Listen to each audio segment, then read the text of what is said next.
اعوذ باللہ من الشیطان الرجیم بسم اللہ الرحمن الرحیم رب اشرح لی صدری ویسر لی امری واحلل عقدۃ من لسانی یفقہوا قولی۔ معزز خواتین و حضرات، السلام علیکم ورحمۃ اللہ وبرکاتہ۔ آپ کا میزبان عمر برلاس پروگرام انوار سحر کے ساتھ ایک دفعہ پھر حاضر خدمت، اور میں امید کرتا ہوں آپ صحت اور ایمان کی بہترین حالتوں میں ہوں گے اور ماہ رمضان کی برکتوں کو، فضیلتوں کو، رحمتوں کو اپنے دامن میں سمیٹ رہے ہوں گے۔ جس آج کا ٹاپک جو ہے وہ ایک اعتبار سے بڑا منفرد ہے اور بڑی اہمیت کا حامل ہے۔ میں اس لیے کہنا چاہوں گا کہ اس ٹاپک پہ اگر تھوڑی سی بات اس طرح کی جائے کہ یہ ٹاپک جو ہے ہماری انویسٹمنٹ کے ساتھ جو بڑا منسلک ہے، وہ اس طرح کہ اگر اس دنیا میں ہم نے اس ٹاپک کے حوالے سے جو میں بھی بتانے جا رہا ہوں، اگر ہم نے انویسٹمنٹ کر دی تو پھر ہم اس دنیا میں بھی، اور اگر اس دنیا میں کل کو نہیں ہوں گے، اس کے بعد بھی ہمیں اس کا سارا ڈیویڈنڈ جو ہے، اس کے سارے ثمرات جو ہے ملتے رہیں گے۔ ٹاپک ہے کہ ہم نے اپنی اولاد کی تربیت کیسے کرنی ہے، اور یہ ایک لحاظ سے میں سمجھتا ہوں کہ بہت ہی امپورٹنٹ ہے۔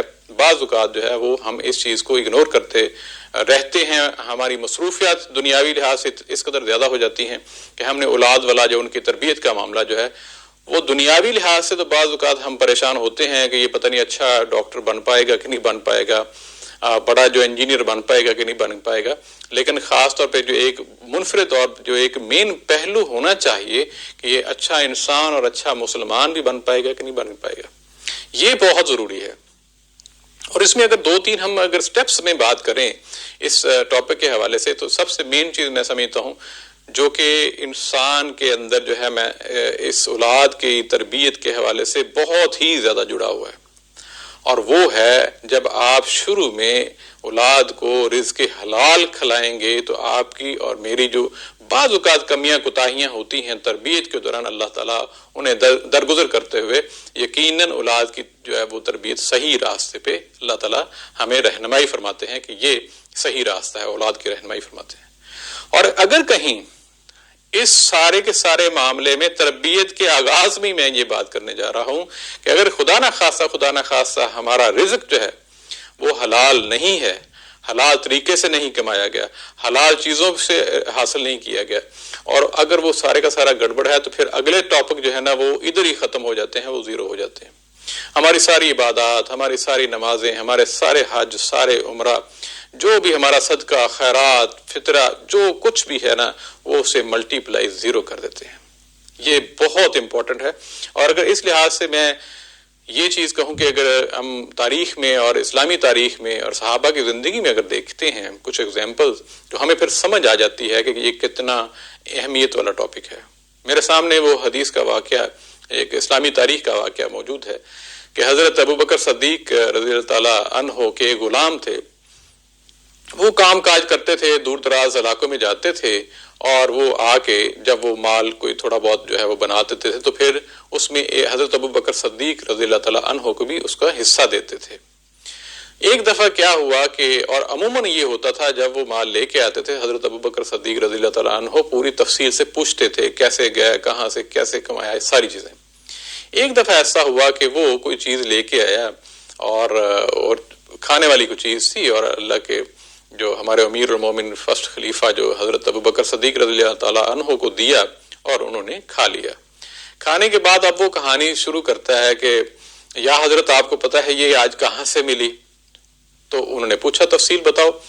تو ہوا یہ، انہوں نے کہا جی میں جو فلاں علاقے میں ایک دفعہ پہلے گیا تھا تو وہاں پہ ایک آدمی نے مجھ سے کہا تھا کہ آپ تو اتنے پڑھے لکھے لوگوں کے پاس بیٹھتے ہو تو کچھ ہمیں بھی بتاؤ، کچھ علم دو، کچھ فیوچر کی چیزیں بتاؤ۔ تو کہتے تھے مجھے علم تو کوئی بھی نہیں آتا تھا، تو میں نے ایسے ہی ایک عذرۂ تفنن یا عذرۂ مذاق جو ہے، میں نے ایک ایسی بات ان کو کہہ دی کہ آپ یہ کر لیں تو آپ کے معاملات ٹھیک ہو جائیں گے۔ تو وہ کہتے تھے انہوں نے وہی کر لیا۔ تو جب میں اس دفعہ پہنچا تو وہ بڑے خوش تھے، اور انہوں نے کہا تھا کہ یار آپ کا وہ جو معاملہ تھا، جو کام آپ نے تجویز کیا تھا وہ بڑا درست ہو گیا، تو یہ اس کی شرینی ہے، یہ آپ لیتے جائیے گا۔ تو آج جو ہم نے کھانا کھایا تھا یہ وہ والی شرینی تھی۔ تو حضرت ابوبکر صدیق رضی اللہ تعالیٰ عنہ فوراً پریشان اور حیران ہو گئے، اور آپ فرماتے ہیں جو آپ نے ان کو تجویز دی تھی تو وہ تو دھوکہ پہ مبنی تھی، کیونکہ تم تو وہ علم ہی نہیں جانتے تھے جو ان کو بتایا تھا۔ تو یہ تو بہت زیادہ، یہ تو حرام کا مال ہو گیا۔ اسی وقت جو ہے وہ حلق میں انگلی ڈال کے انہوں نے سارے کے ساری کیا کر دی۔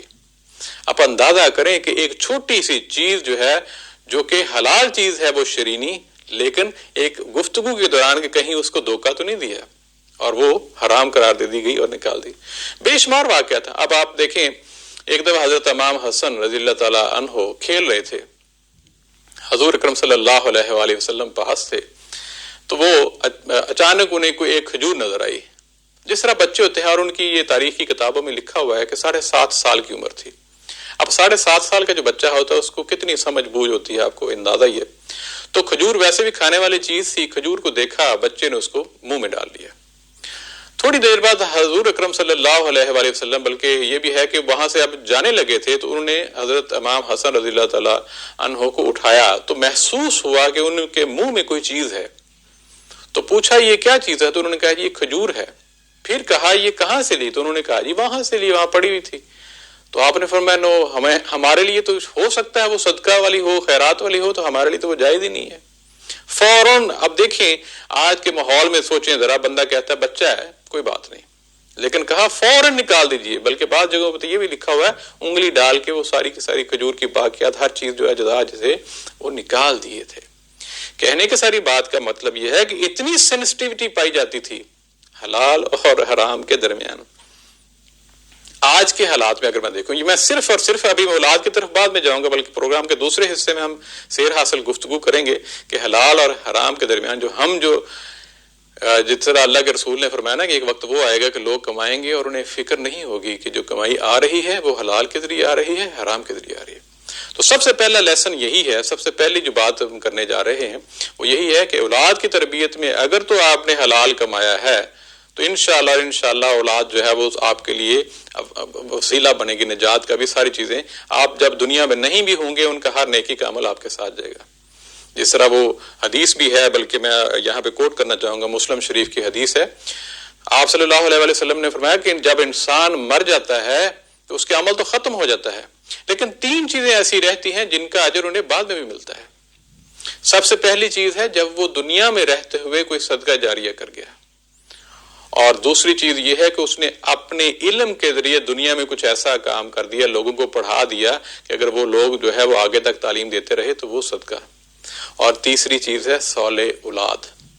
اگر دنیا میں اس نے اچھی نیک اولاد جو ہے اس کو اچھی تربیت دے دی، وہ دنیا میں نہیں بھی ہوگا اور اس کے جو ہے آگے رتبے اور مرتبے بلند ہوتے رہیں گے۔ بلکہ ایک اور حدیث ہے کہ میت کے جو ہے رتبے بلند ہوتے رہیں گے وہاں پہ، تو بڑے حیران ہوں گے وہ لوگ جو وہاں پہ کہ آج جو ہے میرا رتبہ اور تھا، کل اور تھا۔ تو اللہ سے پوچھیں گے یا اللہ یہ ہمارے رتبے جو ہے یہاں پہ کیسے بلند ہو رہے ہیں جبکہ ہم کوئی عمل تو کر ہی نہیں رہے؟ تو پھر اللہ فرمائیں گے، یہ مفہوم ہے ساری بات، اللہ فرمائیں گے یہ آپ کی وہ صالح اولاد ہے جو دنیا میں آپ چھوڑ کے آئے ہو، ہر ان کی نیکی کا جو ہے اجر یہاں پہ آپ کو ملتا رہے گا۔ اب آپ خود اندازہ لگائیں کہ صالح اولاد بنانا، صالح اولاد کی تربیت کرنا کتنا ضروری ہے۔